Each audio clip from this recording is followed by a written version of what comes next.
tout le long du projet. Dans une certaine mesure, Jean-Charles, ça rappelle la coulée verte, la High Line à New York, vous savez, qui a été faite sur une portion de 2,3 km de voies ferrées désaffectées, sur lequel on a fait un grand parc. Ça rappelle un peu cela. On verra début 2016, le projet devrait passer dans une nouvelle commission, on verra un peu plus si c'est réalisable. Et puis en tout cas, ça fait déjà grincer quelques dents. Hein. Oui, évidemment, il y a ceux qui saluent le projet, notamment ceux qui habitent de l'autre côté de l'autoroute, qui sont contents de se rapprocher du centre, ceux qui saluent le fait que la mairie de Tel Aviv enfin investit dans un terrain qui sera totalement ouvert, c'est-à-dire pour un parc et pas pour construire des bâtiments. Et ceux qui habitent à Tel Aviv savent que c'est pas évident de voir un terrain vide à Tel Aviv. Donc ces personnes-là sont contentes, en plus un aspect vert. Il y en a d'autres qui critiquent le fait que s'il y a 2 milliards de shekels dans les caisses de Tel Aviv et de l'État, autant l'investir dans le sud de la ville qui est complètement délabré. Et d'autres, enfin, soulignent que en fait, ce sont ceux qui habiteront dans ces tours, c'est-à-dire les plus riches, qui pourront profiter de ce parc. Donc, il y a encore des critiques sur ce projet. Merci Julien Baloul. Voilà donc à quoi pourrait ressembler Tel Aviv dans les années qui viennent. On revient à présent sur l'une des informations de cette journée.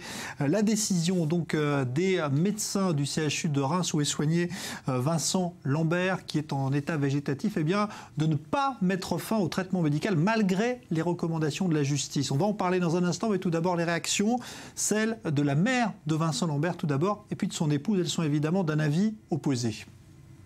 On attend maintenant la décision du procureur, mais le souhait le meilleur serait que Vincent soit transféré.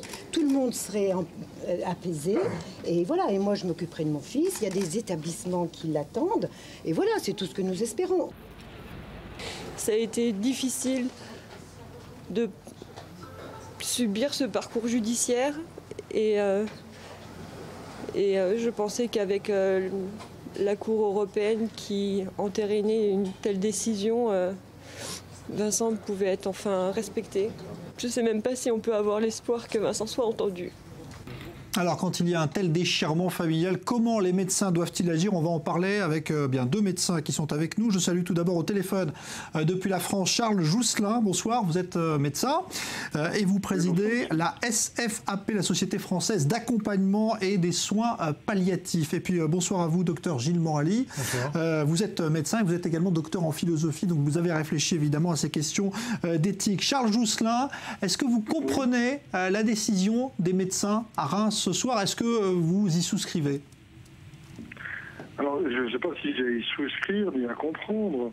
Ce que je veux dire, c'est que il me semble intéressant, en tout cas consciencieux pour un médecin, que lorsqu'il n'a pas les moyens de décider, s'il n'est pas en sécurité et s'il n'a pas de sérénité pour ça, de ne pas décider. Alors c'est bien sûr que c'est dommageable, d'abord pour Vincent Lambert, pour tous ses proches, pour l'équipe qui n'arrive pas à travailler normalement. Donc voilà, il y a quelque chose qui est dommage. Mais je trouve que c'est quand même, je dirais presque peut-être courageux ou consciencieux à un médecin de dire je n'ai pas les moyens de décider. C'est une situation quand même qui est tragique, qui est épouvantable, et je dois prendre une décision avec toute mon équipe, et mon équipe et moi, nous ne pouvons pas travailler. Il y a quelque chose d'une parole qui n'arrive pas à être écoutée, qui n'arrive pas à cheminer, donc elle statue en disant il faut qu'on recommence ça plus tard, mais pour l'instant arrêtons de... Essayons faire circuler une parole qui n'arrive pas à circuler. Voilà. Non pas pour trouver un consensus, le consensus ça amène la médiocrité, mais pour que les uns et les autres puissent cheminer, non pas que tout le monde soit apaisé, mais que tout le monde ait pu dire au moins son avis, sa diversité, et qu'on chemine. Et là on voit qu'on ne chemine pas. Et donc elle dit c'est pas sérieux pour une décision sous autant de pression. Voilà, c'est un peu particulier, mais pourquoi pas. Alors Gilles Morali, docteur Gilles Morali, est-ce que vous êtes d'accord? C'est un problème extrêmement complexe. Si vous voulez, je vais me référer d'abord à ce que dit la tradition juive là-dessus. Donc la tradition juive différencie 2 formes d'euthanasie, ce qu'on appelle l'euthanasie active et l'euthanasie passive. L'euthanasie active, c'est-à-dire c'est prendre une médication et donc tuer le patient qui est en fin de vie. Alors que l'euthanasie passive, c'est tout simplement ne pas faire certains actes médicaux ou chirurgicaux pour ne pas allonger la vie d'un malade qui est en fin de vie. La tradition juive est tout à fait pour l'euthanasie passive, il n'y a pas de problème. L'euthanasie active, par contre, est considérée comme un problème, est considérée comme un meurtre. Alors dans le cas de Vincent Lambert, effectivement, si on on arrête son alimentation et son hydratation, c'est considéré comme une forme d'euthanasie active, hein, puisque là, on a une loi en Israël, qui est la loi Steinberg, hein, qui a été votée dans les années 2000, qui dit que donc les patients en fin de vie, c'est-à-dire qui ont moins de 6 mois à vivre ou qui ont une maladie considérée comme incurable, eh bien, il y a un minimum à leur prodiguer comme soin, c'est-à-dire l'alimentation, l'hydratation et certains antibiotiques. Mais si par exemple il était nécessaire de faire une opération chirurgicale, eh bien on peut ne pas la faire et laisser le patient mourir. Donc ici, dans le cas de Vincent Lambert, effectivement, je comprends qu'il y ait une telle problématique et qu'il y ait une telle opposition entre les différents membres de la famille, parce que il y a deux optiques ici totalement différentes, parce que du côté des parents, donc c'est vrai qu'on peut donner des soins qui lui empêchent toute forme de souffrance, hein. Donc il y a aujourd'hui des soins palliatifs extrêmement efficaces, donc on peut le laisser vivre, continuer encore à vivre dans cet état végétatif, parce qu'il n'y aura pas de souffrance. De l'autre côté, je comprends aussi, je peux comprendre la position de l'épouse de Vincent Lambert, qui considère qu'il est dans un état de souffrance extrême et qu'il vaut mieux arrêter cette souffrance. Donc les deux positions sont effectivement compréhensibles. Le problème là, docteur Jousselin, c'est qu'il n'y a pas de possibilité de recueillir le consentement du patient. Donc on est obligé de s'en remettre aux familles et elles ne sont pas d'accord. D'ailleurs pour des questions religieuses. Hein. Ouais. Oui, mais les familles, elles ne sont pas là pour donner leur avis, ni leur accord. Elles sont là pour redonner la parole à un patient qui ne l'a plus. C'est-à-dire raconter la vie du patient. C'est ça qu'on va rechercher lorsqu'on est médecin en soins palliatifs auprès des familles. Redonner une parole à quelqu'un qui ne l'a plus. Simplement pour connaître un peu quel est ce patient. Et moi, je voudrais rajouter quelque chose. Je ne parle pas de la décision qu'il va prendre ou qu'il n'est pas à prendre. Ce que je constate, il y a quelque chose de tout à fait intéressant, c'est que il y a quelque chose d'une tragédie humaine dans le sens que on voit bien que la parole de l'homme peut être tout à fait incroyable et que c'est pas la loi qui va régler les choses. Hein. Je veux dire que si on lit un peu nos classiques, on voit bien que cette tragédie ici, il y a quelque chose qui est insupportable pour certains membres de la famille et c'est tout à fait respectable. Bon, maintenant, la vraie difficulté, c'est quelle est la parole de cet homme qui n'a plus la parole. Tout est là, en fait. Ouais. Après, on verra ce que l'on peut faire, etc. Mais déjà, cette première chose est tout à fait étonnante et extraordinaire. Hein.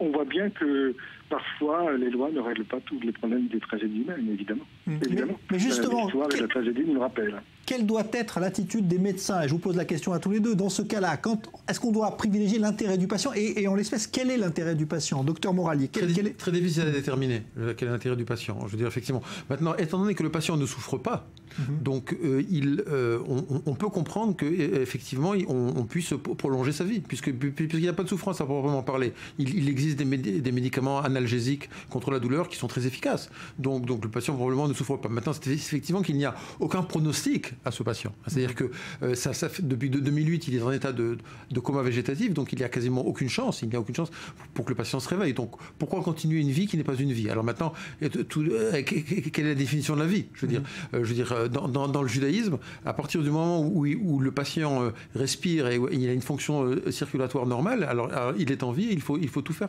pour maintenir cette vie.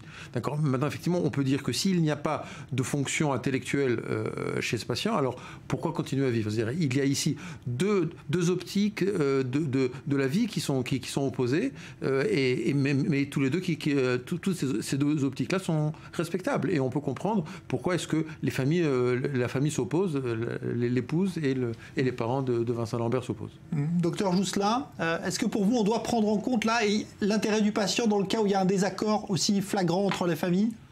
C'est pour ça qu'il faut rechercher sa parole. Mais je voudrais faire une petite remarque. C'est qu'on voit bien que la médecine moderne, tout à fait triomphante et exceptionnelle, la longévité a augmenté, le nombre de maladies sont guéries. En fait, entre guillemets, cette médecine, de temps en temps, on s'obstine un peu trop et on arrive à des situations telles qu'elles sont aujourd'hui. Donc, la loi, le métier en France, c'est est-ce que nous sommes dans une obstination déraisonnable? Et la question doit être, la réponse doit venir du malade qui là n'a plus la parole. Donc voilà. Mais je crois qu'il faut quand même toujours privilégier l'intérêt du patient, mais un patient n'est jamais seul, il a les siens. Donc à chaque fois, c'est comme le disait mon confrère, les situations sont extrêmement complexes et la loi parfois ne règle pas tout. Même si la loi Lotti est une excellente loi qui a permis de redonner la parole aux malades et d'avoir moins cette médecine paternaliste. En revanche, eh bien, on voit bien que tout n'est pas toujours possible, la preuve. Ouais, mais alors, qu'est-ce qui va se passer maintenant? Parce que c'est ça, finalement, la parole va être redonnée à la justice, qui a déjà décidé qu'il fallait arrêter le traitement, mais après, ce sont les médecins qui ont le dernier mot. Tout à fait. Le médecin de Vincent Lambert a dit qu'il s'agissait d'une obstination déraisonnable et qu'il fallait donc arrêter les traitements. C'était ça il y a un an. Alors maintenant, ils ont changé d'avis. Bon, je veux dire, peut-être sous l'effet donc de la pression aussi, peut-être, parce qu'il y a une grosse pression qui s'exerce sur eux. Qu'est-ce qu'il faudrait faire, à votre avis? Parce que forcément, la décision... Étant donné que le patient, effectivement, comme disait notre ami, n'a plus la parole, eh bien, effectivement, on est obligé de se remettre donc à la décision de la famille, qui elle-même donc est divisée. Donc la situation, effectivement, est complexe. Et en tant que médecin, je veux dire, donc à ce moment-là, nous, effectivement, on nous a appris à donner la vie et à continuer cette vie. Donc, il serait plus logique pour un médecin de continuer le traitement de Vincent Lambert, et je dirais un traitement à minima, c'est-à-dire de continuer son hydratation, son alimentation, et de ne rien faire de plus. Et on sait que ce genre de patient, de toute façon, au bout d'un certain temps, ça peut prendre 1 an, 2 ans, 4 ans, je veux dire, développera des complications graves, infectieuses et autres. Donc, son espérance de vie n'est pas très longue. Donc, je pense que, vu la situation qui se dessine ici, donc les médecins n'auront pas d'autre choix que de continuer ce traitement à minima. C'est ce qui me semble être le plus plausible et le plus logique dans ce cas-là. Docteur Jousselin, vous pensez que c'est l'issue qui sera réservée? Ce qu'il faut noter, qui est intéressant, c'est que en réalité, comment dirais-je, comme on a changé d'équipe, le chef de service a changé, il a fallu qu'il recommence la procédure. C'est pour ça que le docteur Daniela Simon a recommencé la procédure, mais elle n'y parvient pas. Elle n'y parvient pas. Donc, il n'est pas question d'abandonner qui que ce soit, ni la famille, ni le malade, mais il faut faire une pause, il faut que les choses s'apaisent, et on n'est pas dans les bonnes conditions pour décider quoi que ce soit pour l'instant, et réfléchir en fait. Et donc c'est assez courageux de faire ça, mais c'est un peu inhabituel en effet. Ouais, c'est un vrai débat philosophique qui n'est pas tranché, on le voit bien, on n'est pas prêt aujourd'hui, quand on est médecin sans doute, à appliquer ça, docteur Jousselin. Oui, alors n'oublions jamais que, alors si on fait de la philo, l'essentiel de l'homme c'est sa parole. C'est sa parole. Et donc la parole elle n'a de sens que c'est l'écouter. Donc l'essentiel c'est de nous professionnels, et nous parents, nous avec nos proches, c'est d'offrir une disponibilité d'écoute à ceux qui nous entourent.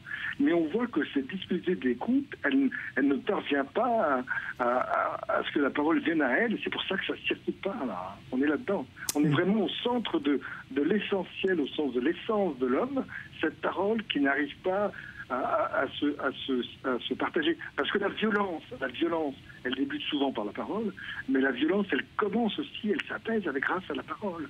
Et donc, on voit bien que le centre de tout ça, c'est une parole qui, là, n'arrive pas à cheminer parmi les professionnels et la famille. Merci, docteur Charles Jousselin. Je rappelle que vous présidez la SFAP, Société Française d'Accompagnement et de Soins Palliatifs. Merci pour ce témoignage. 10 secondes, vous voulez rajouter un mot? Oui, j'espère que, effectivement, peut-être pas la justice, mais en tout cas, l'éthique pourra trancher ce genre de problème par la suite, parce que c'est effectivement d'abord un problème éthique et moral, plutôt qu'un problème juridique. Merci, docteur Gilles Morali, merci d'être venu dans ce studio. Affaire qui est loin, vous le voyez, d'être terminée. Nouveau journal dans un instant, on parlera de cette affaire Lambert, justement avec Elsa Mimoun. Bonne soirée.